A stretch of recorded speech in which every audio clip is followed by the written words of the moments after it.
because I always loved things. Like, I wanted to be, like, a fashion designer when I was a little girl. Like, I loved, like, stuff. I loved things. I loved, like, glamour and opulence in my mind. I remember, like, wanting fake eyelashes, and my mom was like, okay, we'll get them, but, like, I couldn't do it myself, and she couldn't do it either, and I just remember being, like, frustrated as shit and, like, not wearing my fake eyelashes and being sad about it. But now that I look back and, like, see just the fullness of my face, just full of promise and chocolate fountain and deli meat, like, I just know that it would have looked absolutely insane. So maybe it was a blessing that I didn't have giant fake eyelashes that day. When I bought my dress, it was like months before, and my dad said something to me about, like, make sure you still fit into it. And I remember being, like, very appalled by that and being like, oh my God, the eating that I do is what's making me fat. But, like, not really knowing how to stop yet.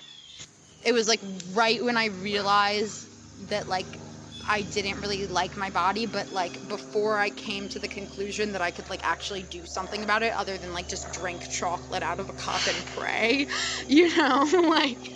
And I guess that's, like, a coming of age thing. And it's like, you're a woman now, you gotta think about being fat every day, was kind of what it was, I guess.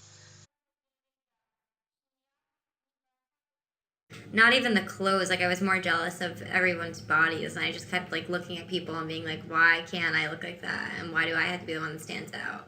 Really, because my body type wasn't the same as everyone else, it was not only that I couldn't afford things, but those things didn't look good on me, and I was so humiliated to, like, even be alive and, like, be a person that is, like, walking around, and, like, I hated having anyone look at me, and all I wanted to do was wear black sweatpants and a black sweatshirt, and, like, there was a lot of times where I was at these really lavish parties, and I felt so awkward in my skin because I felt like I wasn't fancy enough to be there. Like, I was just like, is what I'm wearing fancy enough to be here? Like, I don't have, like, the right shoes for this. When cell phones started being a big deal, like, I was one of the only ones that didn't have a cell phone. So, like, for Bat Mitzvahs, I swear to God, I would take my mom's pink cell phone that had no capabilities on it whatsoever other than calling, and I would pretend to text people on it because that's what everyone else was texting on their phone. So I would just sit there and literally just type numbers for, like, 3 minutes just to be part of this stupid culture. And it was just, it's so mortifying thinking about, but I feel like that sums up a lot of my childhood and middle school experience. It's just literally trying to fake it till I make it and failing miserably.